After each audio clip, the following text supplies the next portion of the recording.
Hello, hello, and welcome to my desk. My name is Lena. Well, I just finished this diamond painting. Don't know how really to store them. It's not something that I do on a regular basis, like it's new to me. So I just bought this like magnetic frame just to keep it secure. Let me take it out so you don't have the glare. It's a diamond painting done with round drills and it's small. It's like 30 by 40 centimeters, which I think is, if I have to be honest, I think it's too small. Because I look at the AI generated picture from the packaging. I bought it in a Danish bookstore and there's so much detail that has been lost. And I think it's because it's like the round drills are like pixels. So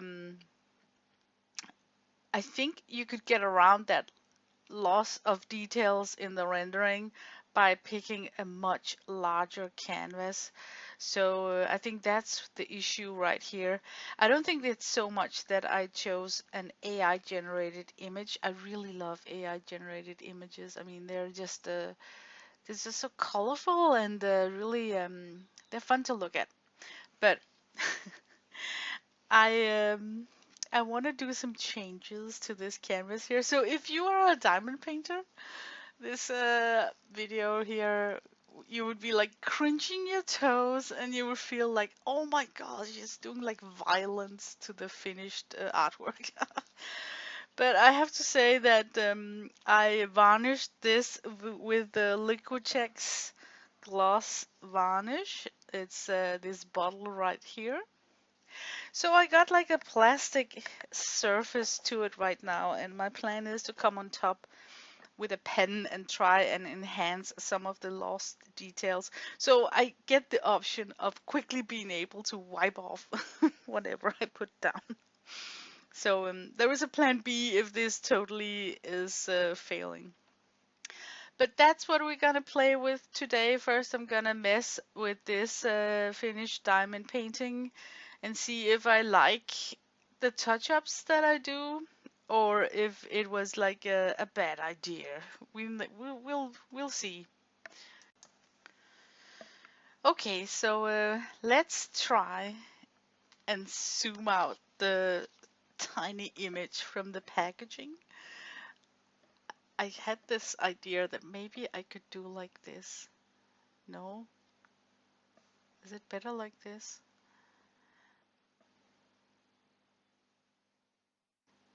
Okay, this is the packaging. So, okay, now my problem is that I'm using both my hands to show this. I can't point with anything. Okay, let me take this down and then be a little bit smarter. Maybe I can do like this. Can you see on this packaging that here is a feather and that is also a feather? This is a feather and that up here is a feather. But look at my diamond painting, like it's just, we got like a unicorn teal horn here and we got something something here and this feather here is just a mess.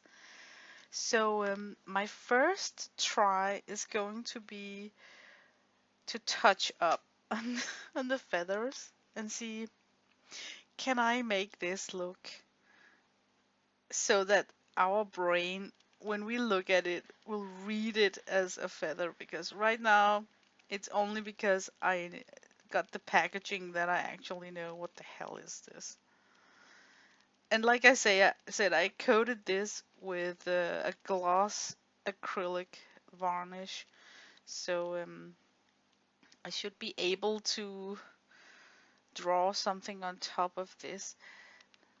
Oh, this is not going well. I'm trying to get this feather to somehow be stuck here. So it's kind of natural that it's hanging here.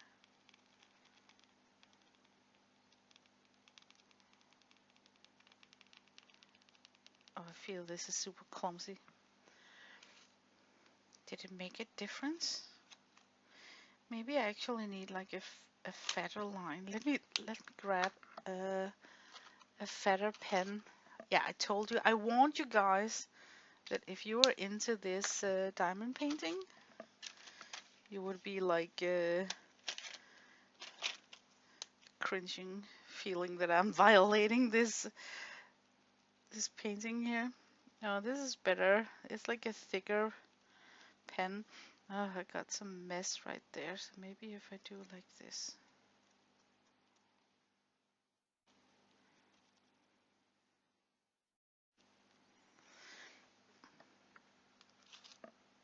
Okay, that's one. I need to do this to both of them.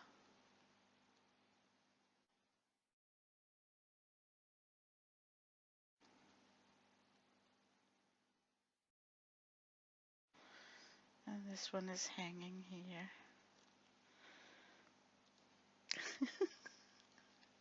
Okay, this unicorn horn up here, I'm definitely going to try and sort of make this have a shape of a feather. It's gonna be a tough one.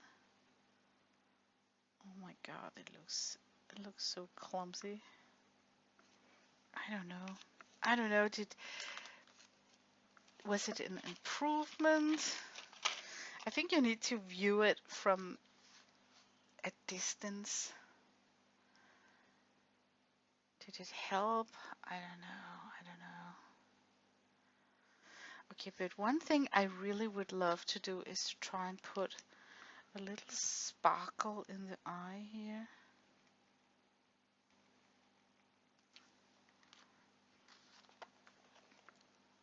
Just to get, there also is an eagle here, if you can see, where I think we could have a sparkle in the eagle's eye.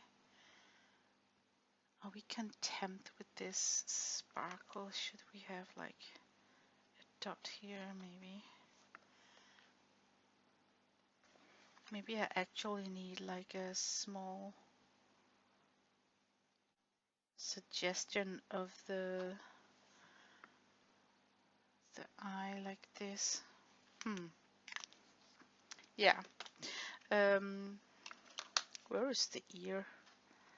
Like we do have an ear on this horse. It's right here. Has to be here. I think I would like to have um, a line work that's unbroken. Here it's broken up by a bead. So I'm thinking that I honestly would like to draw in the shape of the ear.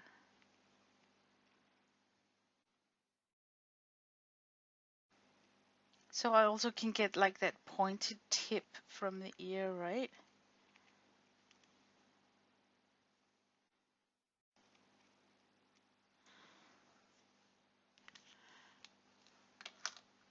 Yeah, it's a little bit drowning in this cluster here, I feel. Oh, I kind of feel that this feather is still not what I want it to be. So let me just see on this painting here. It's like there is some whips at the end of the feather.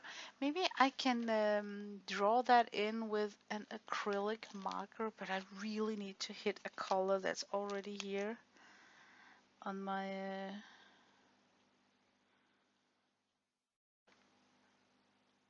color palette from this.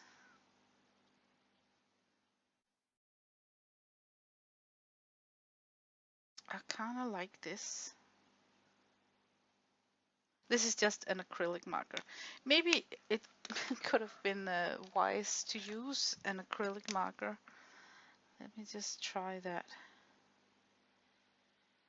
Yeah, this soft tip acrylic marker can kind of go into the indents of this strange bubbling surface of drills. You know, it's like, I wonder if I should draw out the shape of the feather. I can try it on one of them, like this one here. Yeah, I'm fearless because this is an experiment. I know a lot of people will be like, oh, you spent so much time and now you're wrecking it. Don't touch it, you know. But now I feel, I mean, with just this black line work, I can kind of tell, okay, that's a feather. Could be a feather. This here needs so much help. Maybe I should stay away from just black acrylic pen and then see what else do I have in muted colors like brown. Let's experiment with this brown first. Okay. This is supposed to be a feather. What can we do for you? We can oh, it's too bright. It's too sheer, this pen here.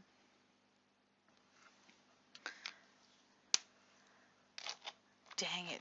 Maybe I do need to do it in black anyway. Ah, okay. Okay. We can do this. It's like the feather is stopping here. And then there's this. I just feel this feather needs so much help that I can't get past how off shape it is. Like, it just needs so much help.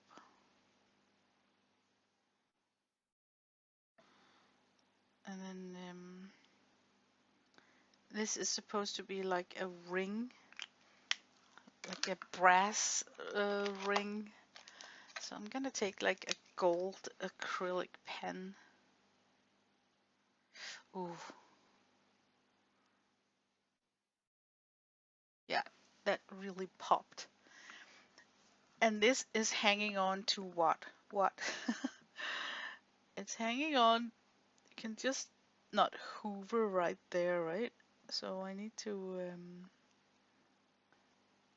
sort of come in with this harness that this can hang on. And what colors to use to, what about this, I want to test out this color here maybe.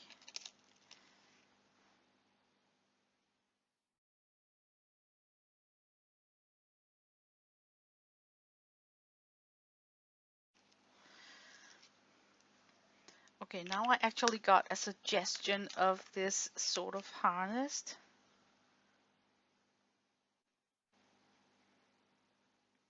Okay, working with these skinny tips is not helpful at all.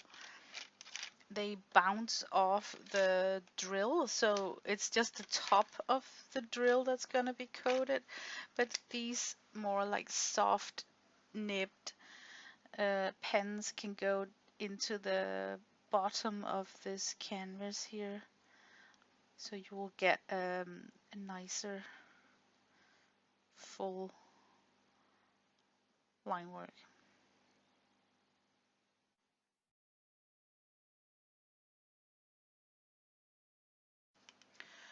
Okay, I feel it's an improvement. What else was bothering me about this? Yeah, there was something about the nostril I think was a little bit troubling. Like, this is the nostril right here, right? But it could be having just a highlight.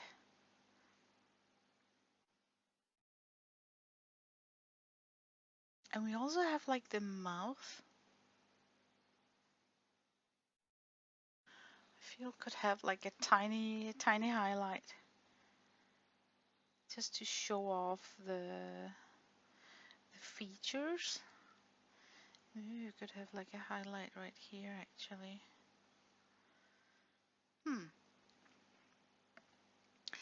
think I want to put a highlight on the ear. Now I'm really asking for problems, but I feel the ear is totally disappearing into just this cluster of black drills. So I'm just gonna give myself, maybe it could be in dark purple actually, like this. I'm gonna shift this color to this. Ooh.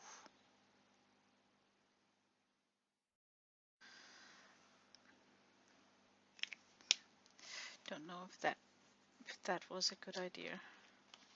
Okay, so this is what I got so far. I think I improved the area around the feather. Now it reads to me as a feather and it's hanging on something, so it kind of makes sense. I also feel that I can read these feathers a little bit better, but not like completely going in my head thinking like, oh, that's a feather, you know. So maybe I need to actually draw it more. Maybe I shouldn't sketch out every single line. So there's still something left over to the imagination. And you really, oh my god, you need that a lot for this unicorn horn up there. So I think it improved it a little bit. I really like the highlight on the eye, even though it looks a little bit clumsy and messy. I definitely like what I did to the mouth. I definitely like the highlight on the eye of the eagle. So yeah, I think it's better than before, so no regrets. No regrets. Um yeah, let me take a break right there.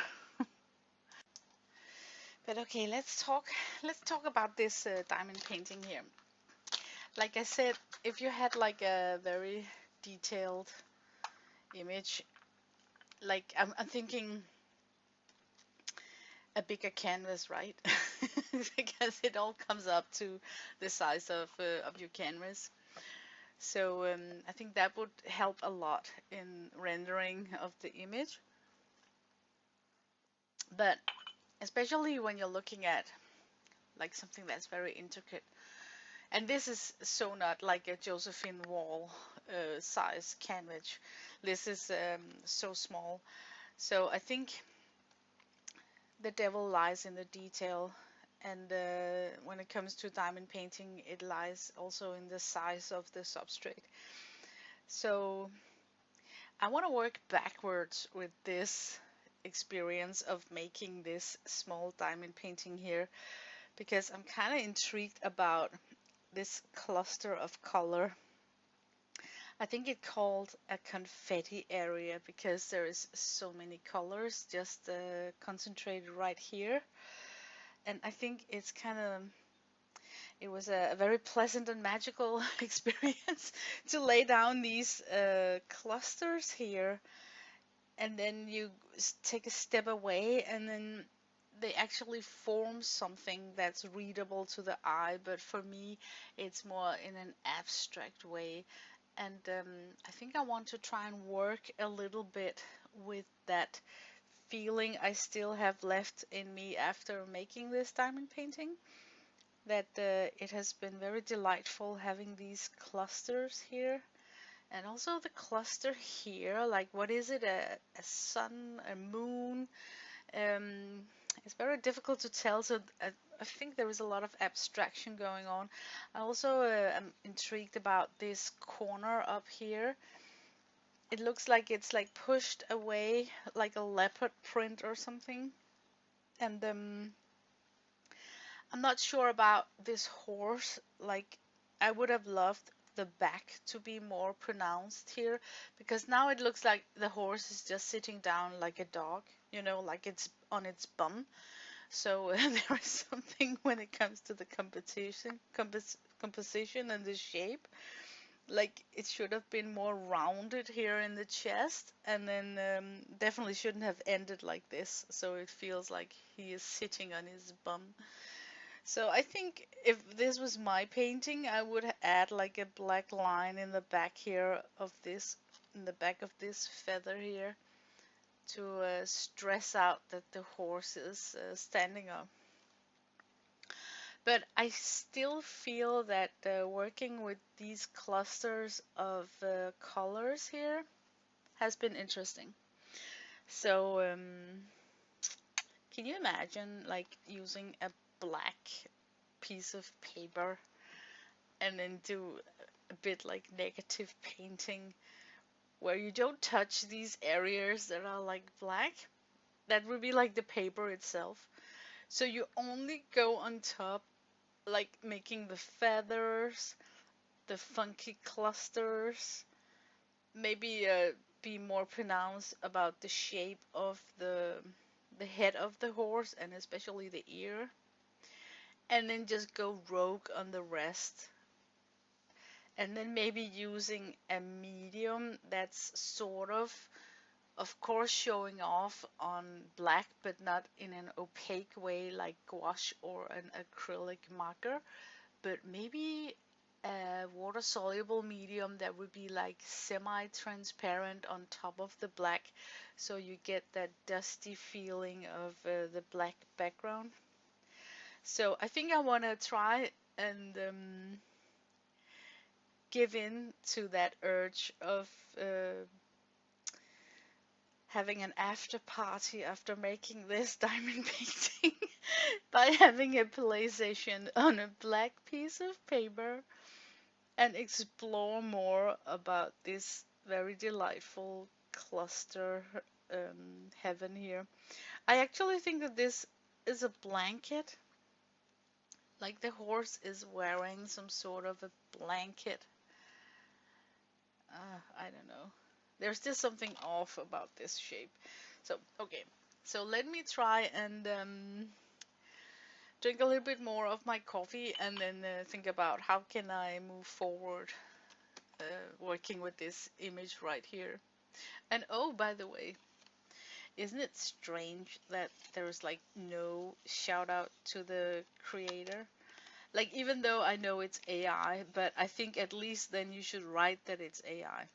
I think going forward in this modern world where we can see it's an AI generated image, I think at least you should give a shout out to, yeah, I don't know what.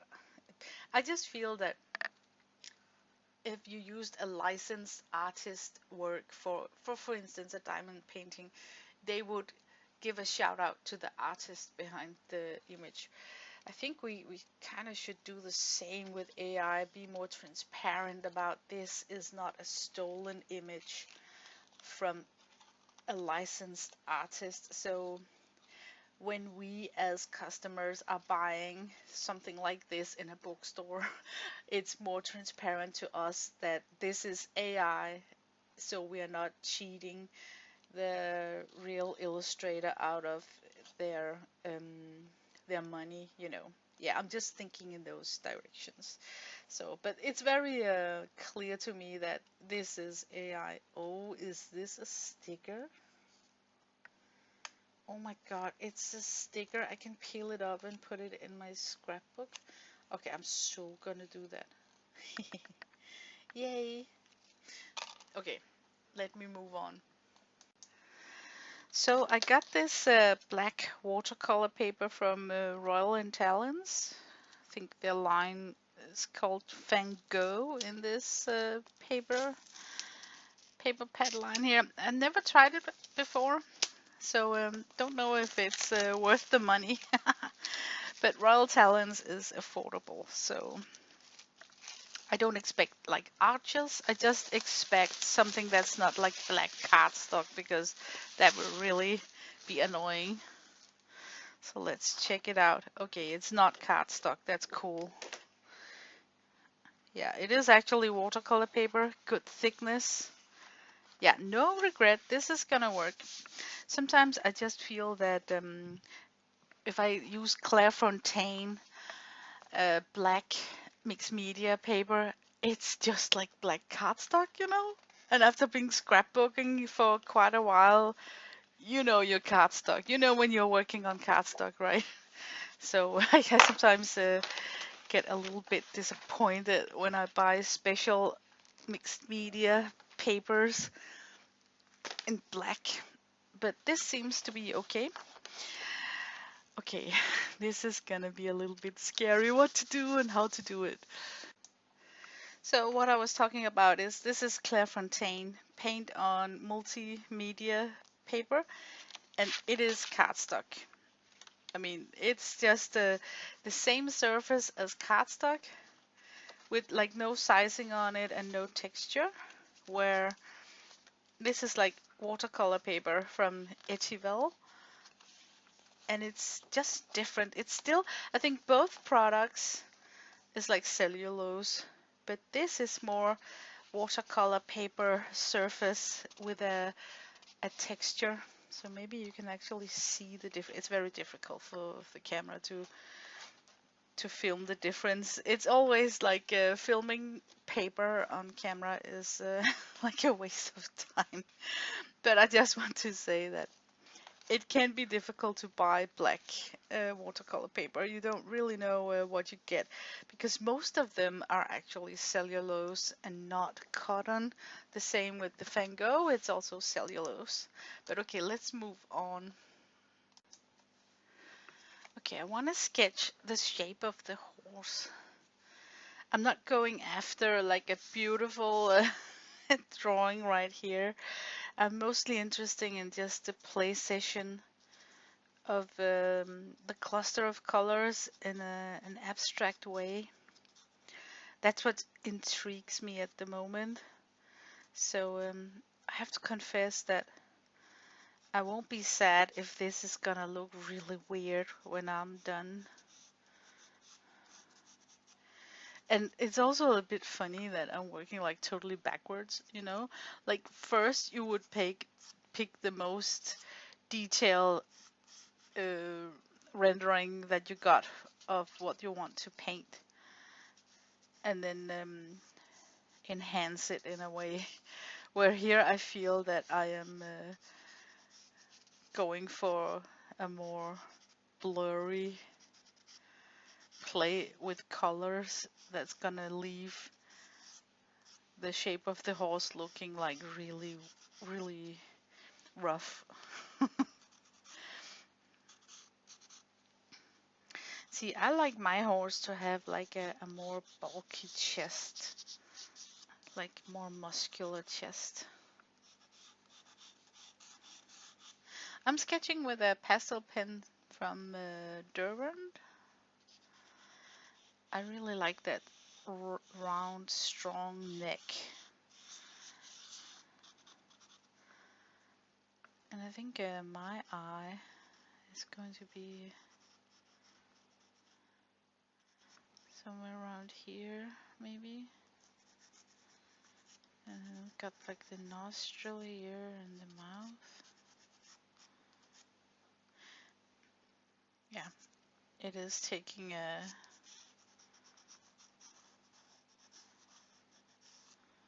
different approach, my horse. Like the round, maybe this one. Sorry for being so quiet. I like to kind of zone in when I'm sketching. So I'm not like thinking so much about what to say. Yeah, the back, mine is sure going to have the back. And then we have like the mane. Oh, this is gonna be fun. Okay, that's just the sketch. I think I want to give it a try with layer cakes from Jane Davenport. I got my collection in this wooden case here, and I just took all the pans out of the palette and then sort of color coordinated it in this trunk right here. It looks like I don't know. They come usually in these palettes here, but I just every palette had like a different pan in them, so I lost track of the colors, and most of these colors are convenient colors that are very different from ordinary colors that I usually work with in water soluble medium. So I could really not remember where in which palette what color I had. So I needed to collect them all in one place. So that's why it's looking so mad. On top here we got like the icing on the layer cake, and it's like the shimmery ones. Some of them are like really transparent, like it's a luster you put on top of something you already colored in. So I'm just gonna put those aside, but I'm definitely think that they could be fun to use as a top coat. And then now I think I want to give it a try with these layer cakes from Jane Davenport, because I think they are less opaque than gouache, but they're more opaque than watercolor. So I might actually get what I'm asking for, you know, having the black paper be a part of this artwork here. Okay, I need to get situated on this desk. Okay, I kind of love that round shape behind the horse, the head. Sort of, I think my round shape will be cut off by the edge of the paper, but I just kind of like the shape anyway, so I'm just gonna draw it in like this. I don't think that I would put in the eagle because don't think I have a lot of space. So let's try those layer cakes on the black paper. I have not worked with this black paper before, and I don't remember how layer cakes behave on black, so it's gonna be fun for me. I think I'm gonna use like a flat brush, and I'm gonna work on some pink colors up here.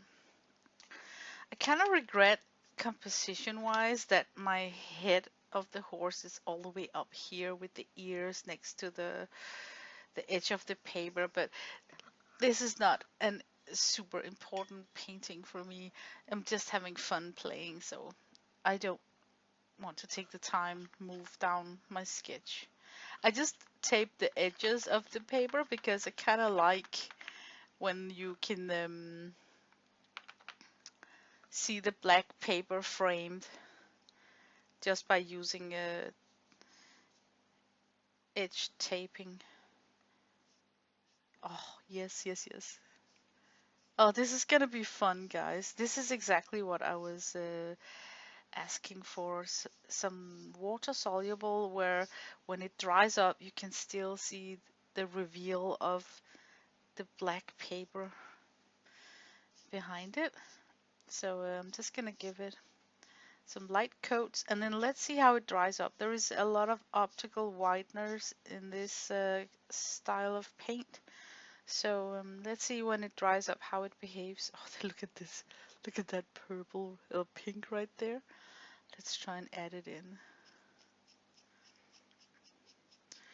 Oh, it's gonna look so childish, my finished painting. Because I really just want to have a playful session. But I think sometimes we all need just these sort of sittings where we're just having fun. Okay, we're gonna let this dry up so we can see how transparent does this layer cake wants to be when it's dried up. I think I just want to continue with some purplish color. What kind of purple? I got so many colors here. And that's like the fun thing about this palette. That's why I wanted to buy them also, because they bring some pre-mixed pastel tones and whatnot that I honestly cannot see appear in other of my watercolor sets. I got a lot of watercolor. I like to say that I collect watercolor. Yeah, I think I have like a very big stash of watercolor. But to my defense, I really enjoy them a lot. It brings a lot of joy. I think I want to really wet up the pan so I can get a thicker consistent. Because now I need to somehow carve out the shape of the horse. And this like negative painting style, you know, where you are revealing the shape by painting around it and not painting inside the shape. It's gonna be a little bit splotchy.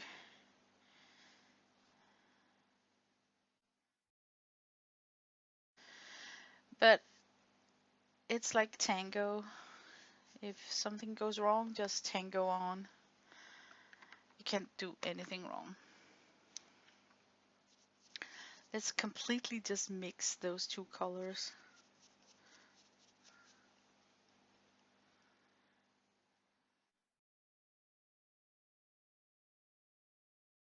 Now I've kind of lost my edge of the round shape. Like I was going for a round moon kind of shape.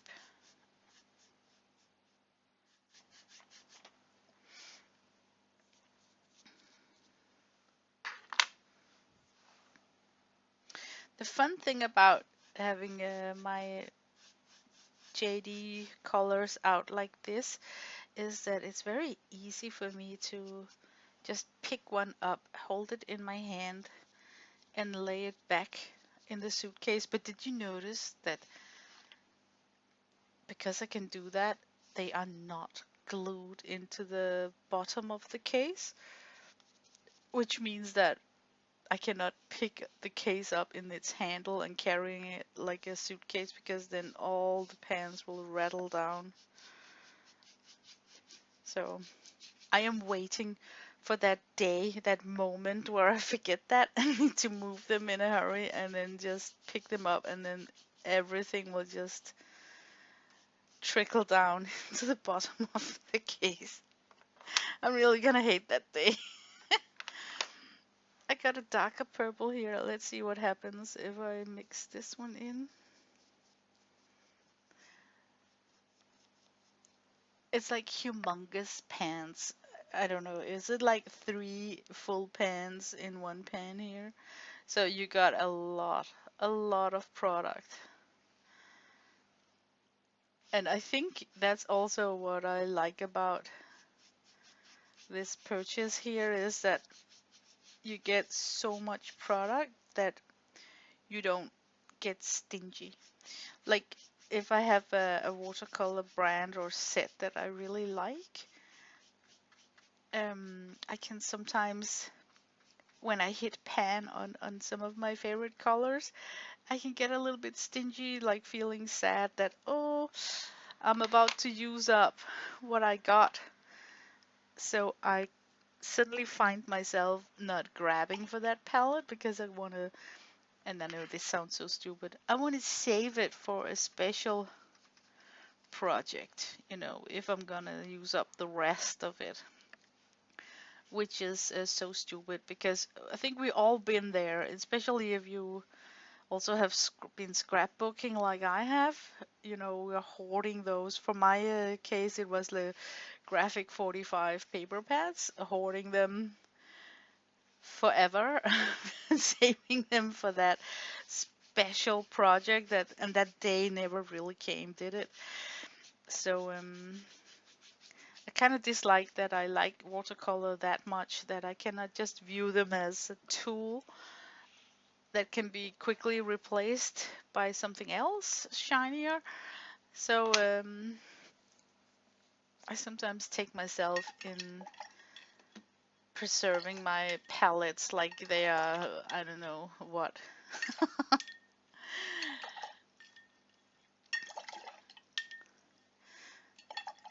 Oh, Oh, do you know what I also love? I love that your rinsing jar is taking the color of what you're working with. Like, look, looks like a fruity cocktail. Yeah, I kind of like the way that it's holding its ground, but it's still sort of transparent, so you can kind of see the black in the background. I should work on the circle now. I want to go peach, like on the reference picture. I really like that peachy look, just in the edge of the moon.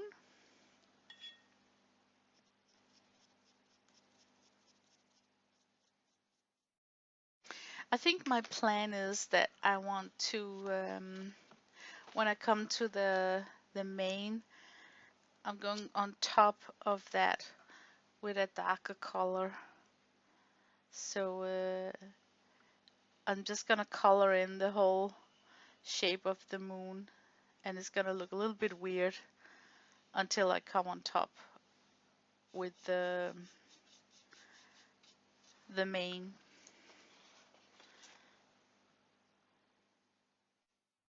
Wish I don't really have, and I don't. I feel need to be adding down a heavy coat. I just need to edge out this shape.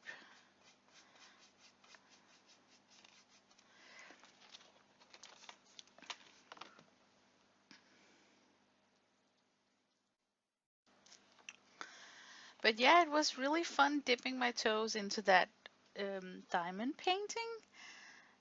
I think it was a snack. That's what they call it, a substrate in that size, 30 by 40 centimeters. The avid diamond painters would call that a snack, something you do in between your larger whips, work in progress. So you have something that can be done quickly while you are working on something even bigger. But for me, it was big, because I am new to it. So I thought that my diamond painting was a full project, like I was really proud when it was finished. But I think it's likable as a sidekick for what else you're doing. So I think it will not be the last time that I am trying out these diamond painting. Actually, over at my Patreon, I am showing my other diamond painting to come projects because I had a small haul that I showed over there. So I think I'm mostly gonna keep it over at my Patreon, like talking about me dipping my toes into that. It's a fun thing.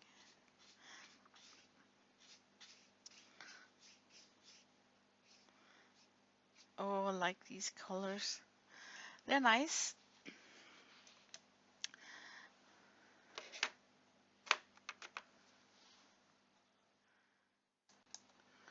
Oh, look at this. It's a shimmery teal.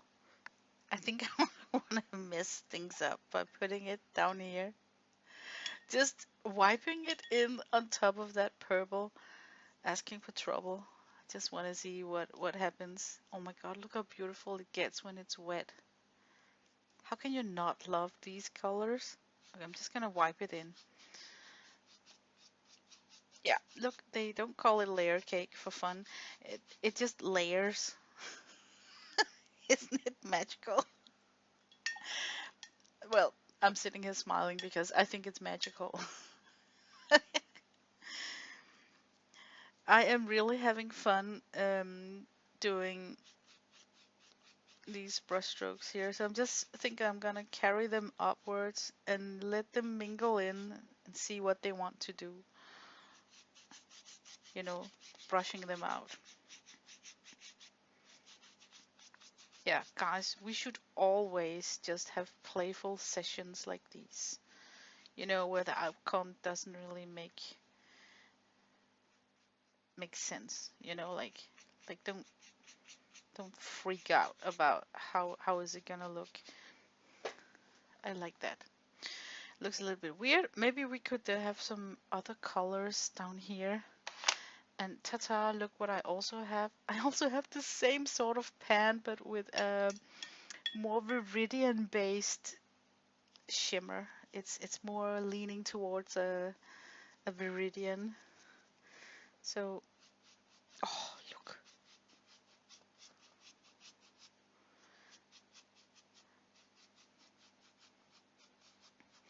What's likable about this is that, yes, there is a drawing shift, there always is, but it's not that bad. I mean, it's not that invasive. Oh, let's go over to these. Remember I talked about the icing on the layer cake? Let's see what can we do for that sun or moon. I in particularly like this. It's like a shifter. Or is it that one? Or is it another one? No, it is that one. This one. Yes, yes, yes. Okay. It's like it's got a two-toned when it's when you shift your position in the seat of your chair. So it's like got just like the color shift in acrylic.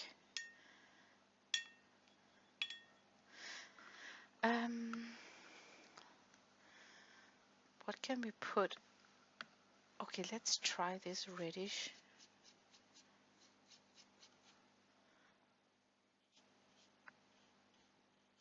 I think red in shimmer always is it's difficult to get a red in shimmer.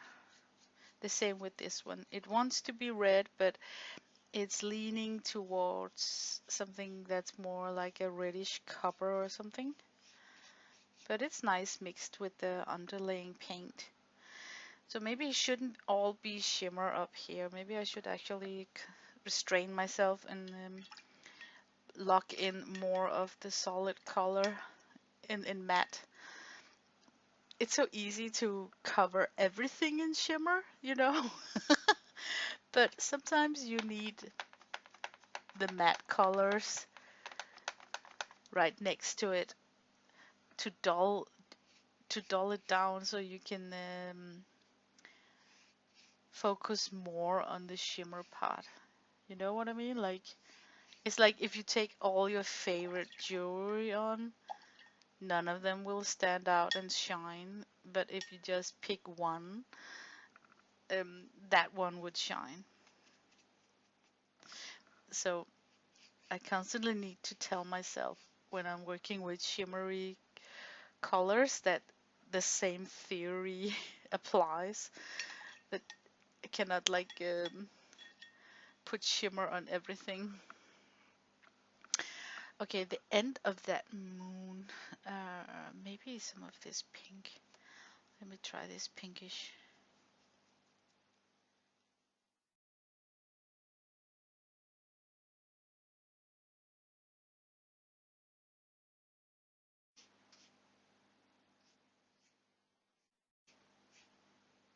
Oh, I like this. Yeah.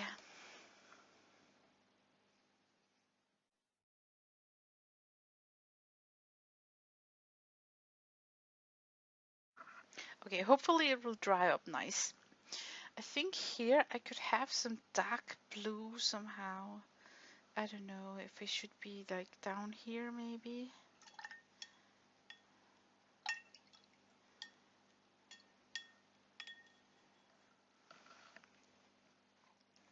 So, oh wait, another shimmery option here.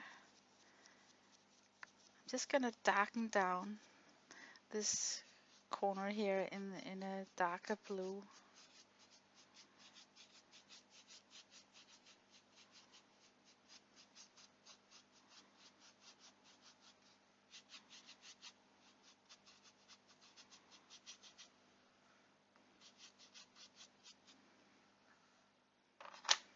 Yeah, I like this. What I also like is on the reference picture, I'm not going to follow it completely, I'm just using it as inspiration. Um, these looking like stars. I don't want to make a galaxy background, but I really like those stars poking out. So I'm wondering if I should let this dry and then come on top of this with an acrylic pen to do some stars that would like really shine out. But around the star, like the dim, I could actually come in with a coat of layer cake. I'm thinking maybe I should try this shimmery white icing and see how will it lay down, you know, just softly.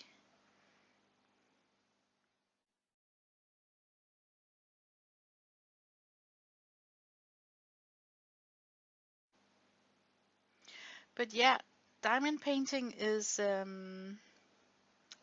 think it's licensed by China. So of course, at some point I want to go and on AliExpress or one of those pages to see what can I get for my money, because I can really tell that it's an industry where China really can push down the price. So maybe I will try a larger, much larger substrate. But I don't want to pay like $200 like some of the Diamond Art Club, or what's it called? I don't know. I'm not I'm not like I don't know much about diamond painting, but it will cost me a lot to get it shipped also, um, from United States to Denmark and yada yada.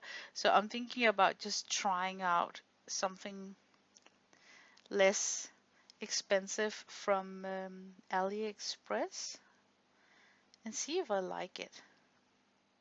And since they are the one who's got the patent on the diamond painting, they must also have like all the special drills, and all the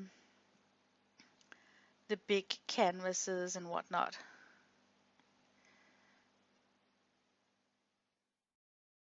But it's a craft that takes a lot of time, but I kind of like it.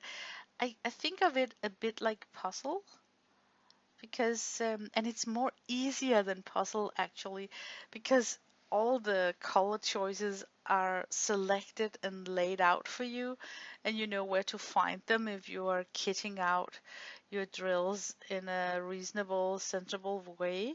So what I dislike about making puzzles in general is you have that blue sky and then you have like 500 pieces of puzzles in the color blue, and then I just I just view it like some sort of a job, you know, a tedious job to having to find the right puzzle piece. But with diamond painting, it's just like paint by numbers, where the colors are selected for you, and it's just so easy and approachable to start. And it's also something that you can push aside and store and then return to a long time after without having to recall what did I do, you know, like, yeah. So, and it's in a way like cross stitching, you know, like where you're following a pattern, and some cross stitching, they have the print on the fabric, so you don't have to sit and count. The same with diamond painting. Everything is colored in on the canvas, so it's not like you have a colorless canvas that you're working on top on. It's it's very likable, approachable. So I might give it a try. on a bigger substrate.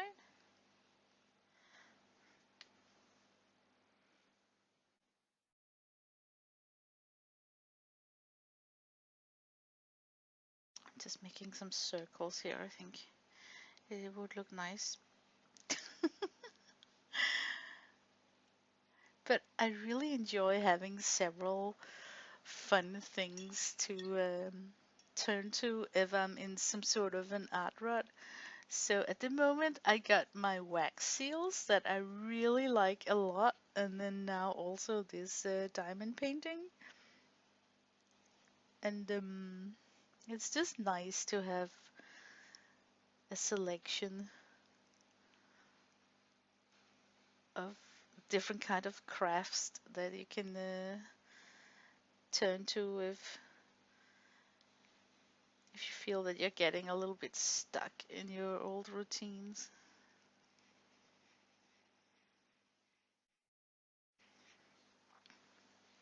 Ah, I like this. This is nice. Okay, let's see if that wants to dry up, and then let's come in with a very opaque acrylic pen and give it a shock and brighten it up. I got like a flesh. I think it's so sad that they call it flesh tone because it's actually peach is a nice color for a lot of things, in my opinion. Uh, it's picking up the layer cake. Oh no, maybe it's not so good to come on top of the layer cakes with a marker. Yeah, that was a bad idea. Layer cakes is a pastel, so you need to seal it when you're done playing with it, so it becomes permanent. Ugh, this was annoying. Now I'm sitting here wondering, maybe I should seal it when I'm done playing with the layer cakes, and then I can come on top as crazy as I want to with acrylic marker, because acrylic loves acrylic is what Jane Davenport always says. So a seal varnish would, for instance, a matte medium would give it an acrylic surface where your acrylic markers could have a party on top. Um, I want to do some splatters also. Okay, guys, now comes like a bad news. I just got a message from my computer that my storage is sort of pressed, so I need to do this in part 1 and part 2. I'm sorry. So I'm gonna end this video right now and call it part 1, and then I'm gonna work and record and upload a part 2. But if you're only watching this part 1 right here, I want to wish you a very nice weekend.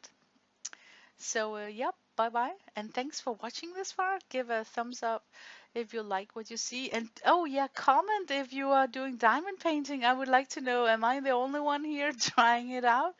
Or have you played with it? Do you like it? Tips and tricks? Yes, please. But bye bye from now.